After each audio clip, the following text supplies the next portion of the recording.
Alright guys, in this video we are going to talk about necklace assembly. And one of the really important things about necklace assembly is not only your tools, but your jump rings. These are all brass plated, or these are brass silver plated jump rings. You can get just plain old, full sterling silver, but the brass I find is really strong. These are a little hard to pull apart, and that's a very good thing because you don't want your necklace slipping off of them. You don't want them pulling apart. You want your jump rings to be pretty strong. And I find the brass silver plated jump rings to be very strong. I do have some thick ones. I have some thinner ones. I have some round ones. And here's the thing with the round ones and the oval ones.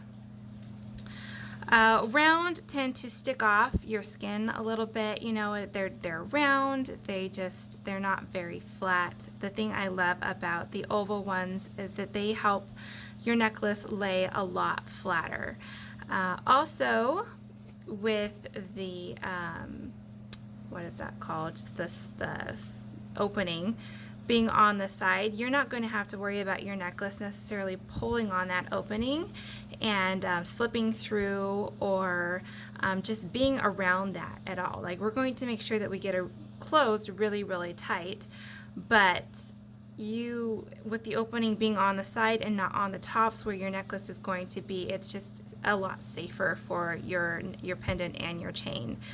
The other thing about these are I don't solder my jump rings. I was talking to the jewelry girls, and I feel like I should solder these to make sure they stay closed. And here's what she said. She said if you have a really good jump ring, you do not need to solder your jump rings. And I was like, phew, because that would be a whole lot of extra work. If I needed to, I would do it, but I have not had anybody say in my time of doing this that they've had problems with their necklaces or anything slipping off of these. So these are my go-to jump rings. I'm going to show you how to open them, and I'm going to show you how to close them, and there's just a little bit kind of a tactic to it. So when you open up a jump ring, I'm going to see if I'm over here. I don't know if you can quite see. It might be blurry. Sorry guys. When you open up a jump ring, you want to open it up this way. You do not want to pull it open the other way because you've distorted the metal and you can't get it closed properly after that. So when you do jump rings, you slide them like so. And when you go to close a jump ring, you're going to do a few test runs. You want to feel it scratching each other, and then you know that you have a good solid close. And I don't know if you can see that. You can't even really see the close because it is so together. Sometimes I hold it up to the light and make sure that I'm not seeing any light shine through the closure there, just to make sure it's a good solid close. So I'm going to go ahead and open this one back up and put a couple of these together. So I'm going to slip on my Moving Mountains pendant, and then I'm going to grab one of these chains here. The one that's not tangled probably, and I'm just going to slip that on as well. Then I'm going to grab my tools here, and then I'm going to work this closed back and forth until I know that that is a solid closure, and that is how you do it. Love these. I can do another one for you real quick. I don't know if you really need me to. Try to untangle my chains over here. There we go.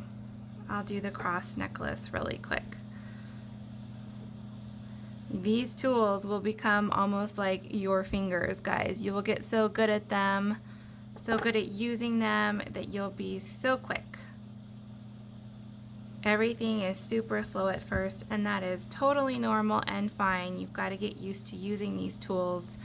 You've got to get used to how you do all of this, and you will. See how fast that was? And then that one is also done. So that is necklace assembly and a little information on jump rings. You can do whatever you want to do, obviously, but I personally like the oval jump rings just for the reasons why I told you guys earlier. So that's it.